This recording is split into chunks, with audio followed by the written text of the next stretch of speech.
Mycia. Pasakyk labas vaikučiams, kurie žiūri mūsų pasakas. Mycia, paprašyk, kad vaikučiai parašytų, ar jiem patinka mūsų pasakos.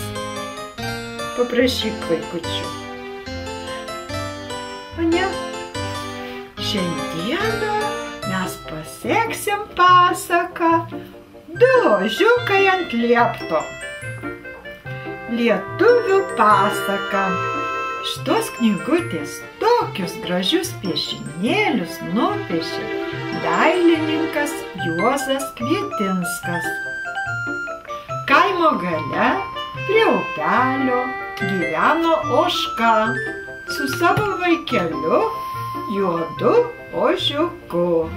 O už upelio prie tankaus eglyno trobelėje gyveno kita ožka su baltu ožiuku. Vieną gražią dieną, kai saulutė taip skaisčiai švietė ir visur žydėjo gėlės, abu ožiukai lyg susitarę patraukė prie upelio.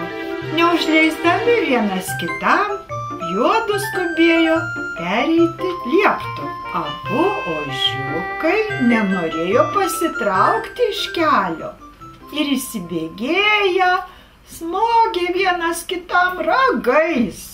Nuo smūgio abu tik keberiokšt ir įkrito į upelį. Gelbėkit, gelbėkit, ėmė šaukti peštukai. Laimė, netoli buvo ožiukų mamos ir atbėgusios ištraukė iš vandens užsispyrėlius. Va, vaikai, tikri ožiukai, ar jūs, vaikai, esat kaip tie ožiukai tokie? Užsispyrę kaip ožiukai, neklausot, nenorit, neužleidžiat, patys tik viską ožiuojatės. Kaip aš mačiau, vaikai, parduotuvėje. Oi, mano giminaitis, nugriuvom ant žemės ir rėkia. Nori saldainio, mama, pirk kojom, makaruojasi rankom, rėkia baisiausiai, pirk saldainį. Ir mama nupirko saldainį. O vieną kartą aš su tuo pačiu vaikučiu, aš ėjau per gatvę, pasiėmiau už rankos tą vaikutį, ėjau per gatvę. O jis ištrūko ir bėgo gatvę vienas pats. Tai gerai, kad nevažiavo mašinos. O jei būtų važiavus mašina, aš labai išsigandau. Ir mudu nuėjom į parduotuvę.